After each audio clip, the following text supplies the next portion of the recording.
Welcome back, folks, to WrestleRant, where I, Graham G.S. Matthews, give my in-depth analysis of all the pay-per-views that I watch on the WWE Network. Of course, the entire month of September is devoted to old Unforgiven events, and today we're breaking down Unforgiven 2005. So opening the show for the Intercontinental Championship was Carlito defending the gold against Ric Flair in a really good match. I mean, it didn't really have that much of a story behind it other than Ric Flair wanted to win his first IC title. A 16-time world champion going after a mid-card title. Pretty big deal. Carlito had a pretty decent reign up to this point as well, having a very impressive rookie year in WWE, beating John Cena. Of course, that was before he became champion, WWE champion, but still.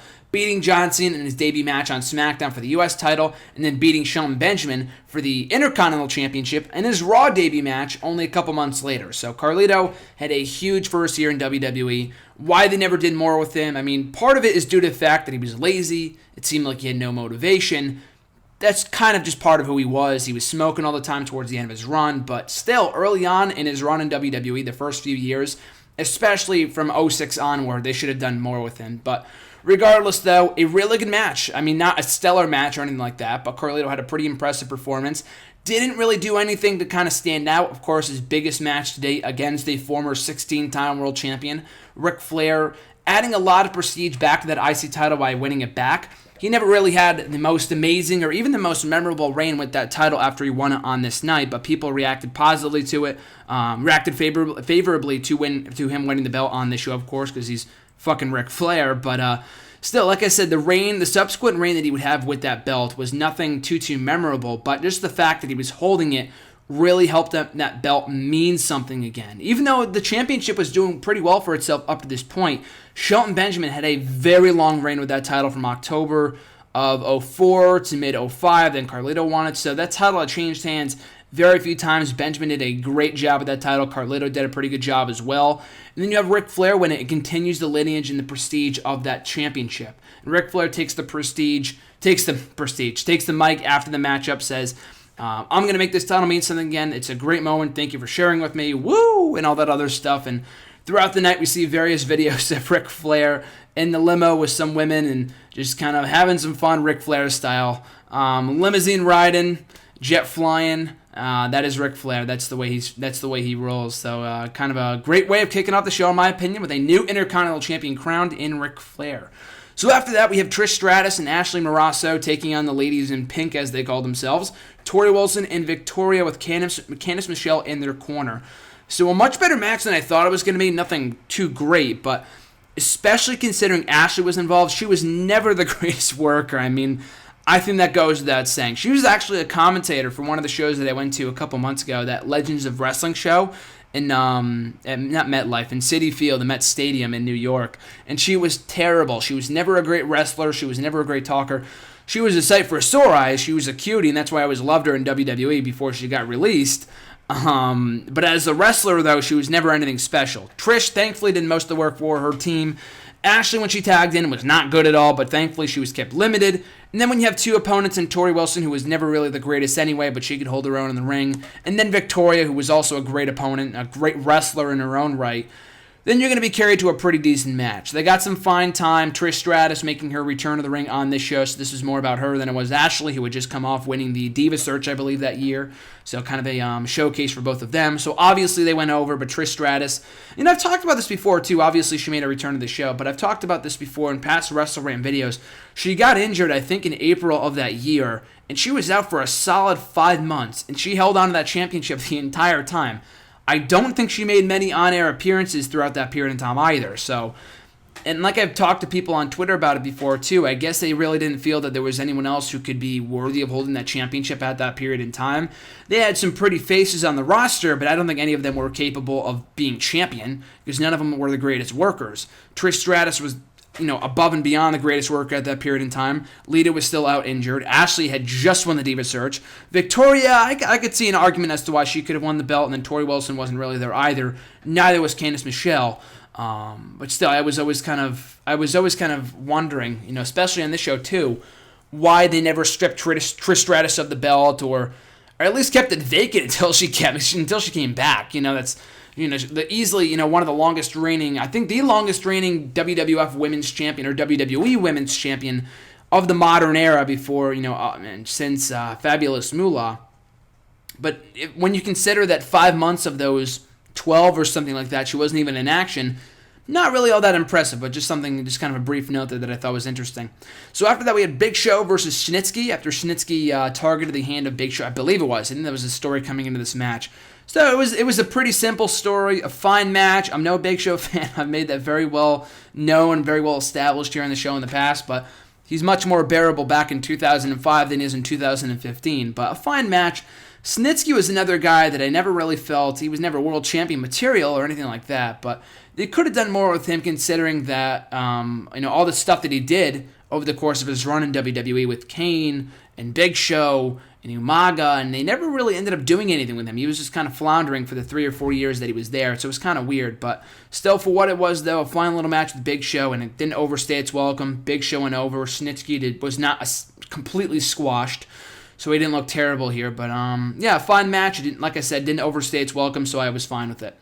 After that, we had Shelton Benjamin versus Kerwin White, of course now known as Chavo Guerrero. And he was going by that gimmick at that time for not too long in 05 before Eddie passed away. Then he completely scrapped the gimmick, which was stupid to begin with. I mean, it was good that he got TV time, but other than that, though, the whole gimmick was stupid. The whole gimmick was him just being a white golfer, and that was essentially it. But the match was fine, though, when you have an opponent in Shelton Benjamin, who was a great worker in his own right, and Chavo Guerrero, despite the terrible gimmick, could go in the ring. You get a fine match. So, again, kind of a filler match.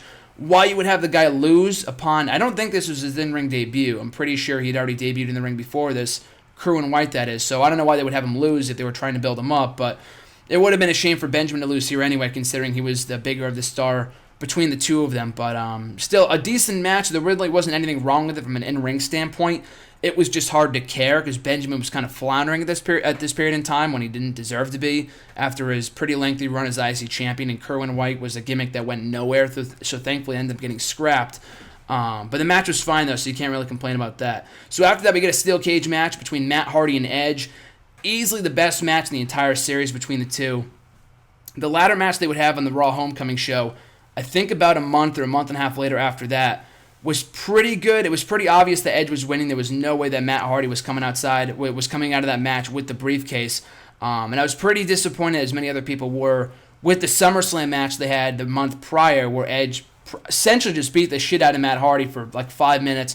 The match ended in referee stoppage, and nothing really ever ended up coming out of it, other than Matt Hardy looking like a sympathetic figure. So this match, a significant improvement over that. The storytelling was key. The whole show is about great storytelling. I mean, this match, you would see it in the main event, the Michaels-Masters match, which I'll talk about in a second. But this match, I thought, did the best job of telling a story of Matt Hardy wanting to exact revenge, Edge trying to put and shut up Matt Hardy once and for all, Lita getting involved, which, like I've said in the past, I'm not a huge fan of interference in steel cage because it kind of goes against what the purpose of what a steel cage is supposed to do. The whole stipulation of the cage is supposed to keep people out, and more often than that, it invites interference, like Lita in this contest, much like a couple years earlier when we had, I think it might have been the Hardys versus Edge and Christian, coincidentally enough, but still, her involvement in this match was pretty good as well. She ended up getting hit with a twist of fate at the hands of Matt Hardy.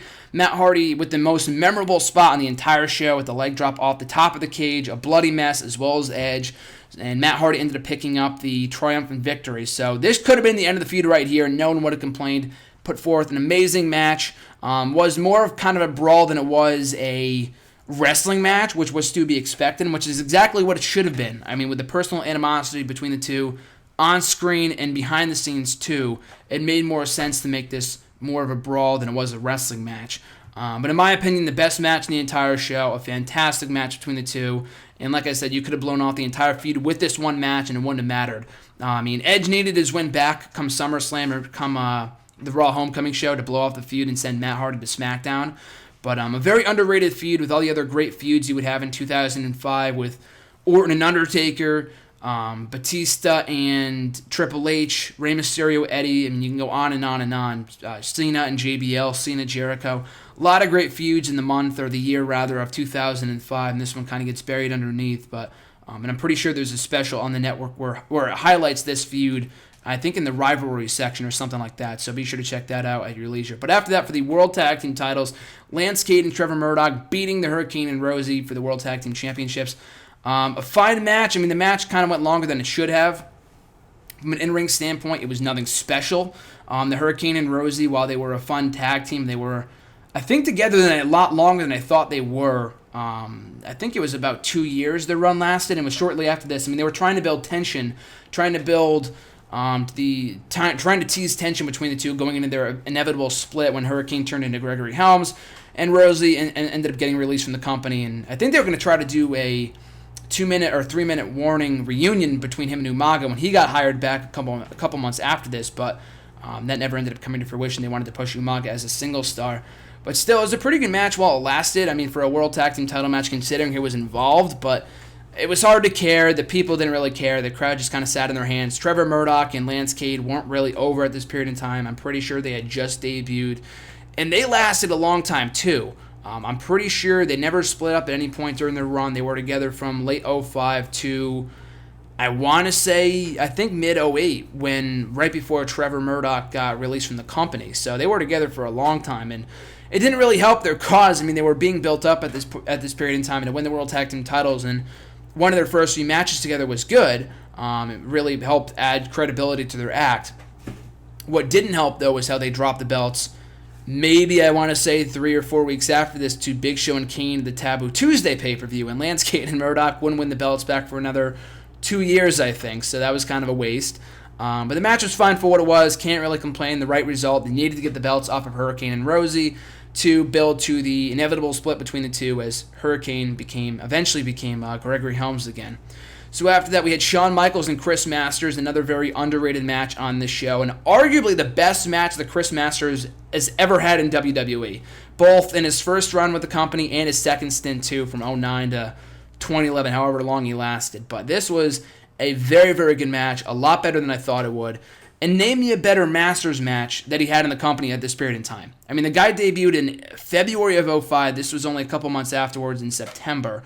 He didn't have much credible competition during the months that he was trying to be built up. And Shawn Michaels was coming off that weird time, too, where he had just feuded with Hogan, and Hogan left, and Michaels was the heel during that feud, and then he kind of goes back babyface kind of abruptly, but that's not really... It wasn't really that much of an issue because he was over anyway, and he was going to eventually turn back babyface regardless because people loved him so much. But they were trying to build up Masters, and the whole story they were trying to tell here, which I really loved, was that although Masters was undefeated and Michaels would give him his first pinfall loss here, he was unable to break the Master Lock, which would go unbroken for the next 2 years, a year and a half after this, before Bobby Lashley randomly broke out of it on an episode of Raw in early 2007. But although they ended his undefeated streak on this show, that was still kept intact. And Masters put up a hell of a fight. There were many points in the match. Like, from the moment the match started, before the bell even rang, Masters tried to lock in the Master Lock on Michaels. So it looked like it would be over early. And I loved the finish. He had the Master Lock almost locked in. Michaels kind of slips out of it, hits the sweet chin music, follows up with the 1-2-3, and picks up the victory. So a very, very good match from an in-ring standpoint. Like I said, a lot better than I thought it would. And although Michaels carried most of the match as expected, Masters deserves partial credit as well for putting forth his own effort, holding his own, having a very good performance here. Although he would not last long in the company, he was only there from 2005 to 2007. He came back from 2009 to 2011.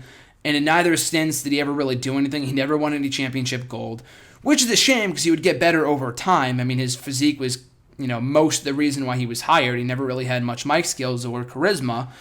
He would in his second run, but I felt like he kind of deserved better during both of his runs with the company. But still, easily the best match of Masters I've ever seen in WWE, TNA recently, whatever. But if there's a better Masters match, I would love to see it because I thought this was great. And even in defeat, gaining something against the Heartbreak Kid, Shawn Michaels.